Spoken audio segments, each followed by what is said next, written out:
Арсений Сергеевич, здравствуйте. О текущей эпидемиологической ситуации в нашей республике. Ситуация у нас достаточно напряженная. За последние сутки 84 новых случая коронавирусной инфекции зафиксировано по республике, из них 70 по городу Якутску.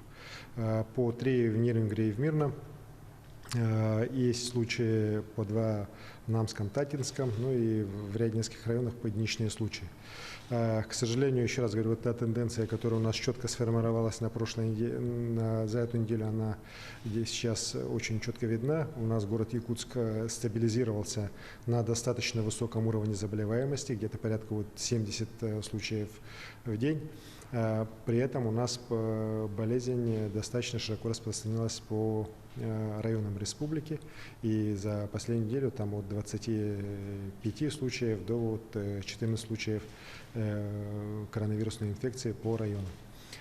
При этом мы видим, что, к сожалению, в ряде районов, там, где должны действовать ограничительные меры по полной самоизоляции, со стороны контролирующих органов, со стороны оперативных штабов ослабла работа по их соблюдению. Поэтому сегодня я провел видеоконференцию со всеми главами городских округов и муниципальных районов республики, где я поставил задачу максимально все-таки работу активизировать в этом направлении.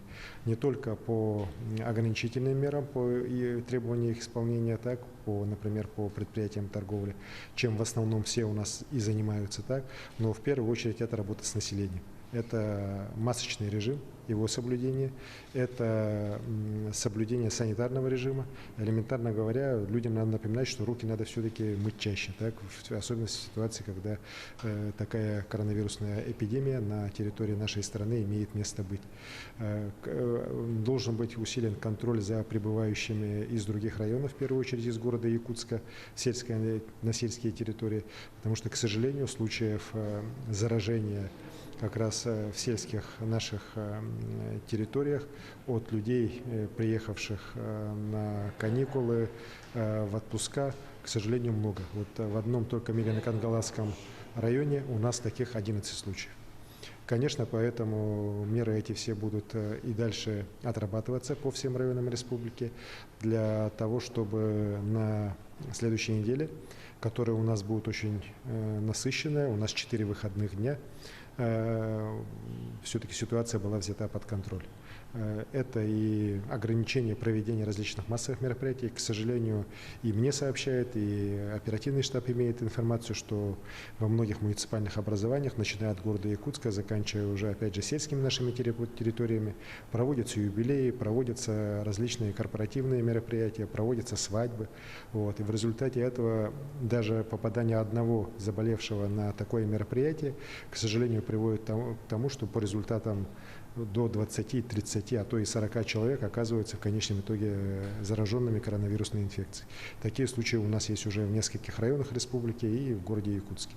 Поэтому людям тоже надо задуматься, так, стоит ли проводить такие мероприятия вот сейчас именно, когда такая тяжелая, на самом деле непростая ситуация именно по коронавирусной инфекции у нас в Якутии, вот, и подвергать угрозе жизни и здоровья не только себя, но и своих родных и близких, других людей.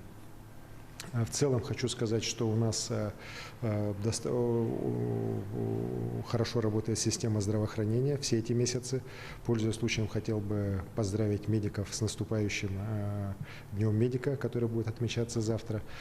У нас число выздоровевших людей порядка 67%. Это один из лучших показателей в нашей стране, что вот особо отметили руководители здравоохранения нашей страны на недавней видеоконференции с субъектами Российской Федерации. Уверен, что такая же работа будет и дальше продолжаться, но нам, гражданам республики, надо нашим медикам помочь. Вот. А наша помощь может заключаться только все-таки в строгом соблюдении всех ограничительных мер и санитарно-эпидемиологических мер. Вот. Также, пользуясь случаем, хотел бы поздравить всех с наступающим праздником Исеха, вот, и пожелать, чтобы светлая энергия этого праздника принесла всем нам мир, здоровье, благословение.